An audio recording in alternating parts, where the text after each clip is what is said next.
How you doing, everybody? This is Ramon B. Noyes Jr. This guy over here, you know him, right? Zev. And I'm actually here with Brian. I'm not used to the mic, so I'm sorry. With Brian from LG. We're actually here at the LG Nitro HD lunch party, right? Correct, absolutely. All right. So what do you have in your hand today? So this is the LG Nitro HD. Unveiling it today for the first time to the press and the public to basically show off the capabilities of this handset. If you look around the room, we have a number. When you get a chance to walk around, you see, obviously behind you, the crowd can see the photograph behind us, and there's a number of other photographs hanging on the wall. Right. All these photographs were taken by a gentleman by the name of Tyler Shields, who's with us tonight, right. Professional photographer. Okay. One of the photographs, though, he took with this phone. Very nice. So you guys got to figure out which one he took with this phone. Yes.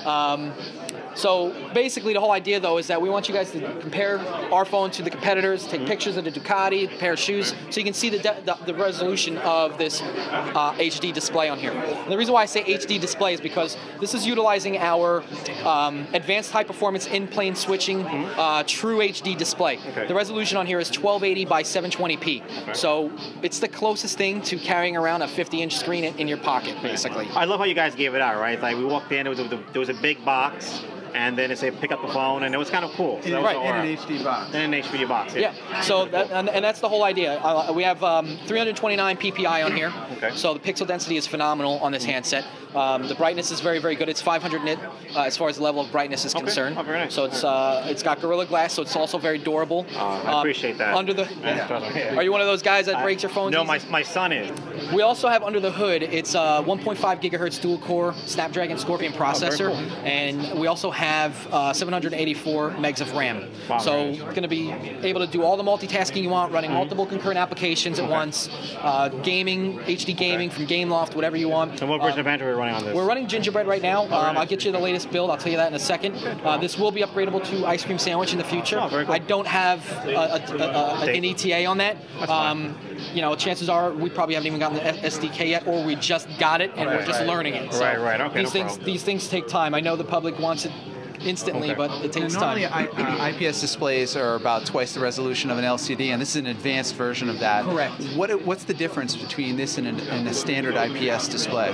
So the best comparison I can give you is let's do apples to apples. Let's talk about AT&T's recent LTE handset, the Samsung Galaxy S2 Skyrocket. Right. When you look at spec for spec, pound for pound, these phones pretty much stack up against each other very, very well. Okay. Same processor, about the same amount of RAM. Pretty much everything else is pretty much identical. 4.5-inch display, blah, blah, blah. The only major difference really between these two handsets is that they utilize Super AMOLED Plus display, and we use the advanced high-performance display. Okay, if you were to put these two side by side and went to just google.com, you'll see a truer white background on here, as opposed to the AMOLED Plus having somewhat of a blue hue to the Google tinge. One pair of phones. Saw what I was talking about. Right, and then you can also take a picture of the Ducati over here. We've taken a few pictures already, and it looks pretty nice. It really does. Yeah. My only, not even a concern, but my only question was, any reason why not a dedicated camera button? You know what? I honestly don't have an answer for you. That could have been something that might have been. I mean, a lot of these when we build these handsets, it's not, hey, AT&T, take it or leave it. Right. It's a negotiation, collaborative effort between the two of them, and that could have been something that maybe they requested, or maybe we requested. Just to give it a crisp, clean look to it. I mean, the controls are nice though. I mean, I took maybe a half a dozen pictures. The controls are very nice, very fluid. I did appreciate that. So that was really cool. The texture. Yeah, it's very nice texture back there. Really nice, and it's a very light phone, which I really appreciate. It's about 4.7 ounces, so it's, like I said, it's very, very light for as large as the phone is. Right. Now, how large is that screen? There's a 4.5-inch display. Wow. So I think a lot of the gadget gurus that are out there, the people that are scouring your blogs or the phone scoops or whoever, those guys will appreciate the very little beveling around the handset with a large display. Now let's go to, it's on AT&T's network, and only AT&T, correct? Now we're talking about LTE? Correct. So it's LTE, so long-term evolution, as well as AT&T's backhaul with HSPA+. So you're going to get phenomenal coverage wherever you may be, because if you don't have LTE coverage, you could still get pseudo 4G speeds with their HSPA+. Sure. Right. Sure. Okay, very fantastic. Well, thank you very much for checking out.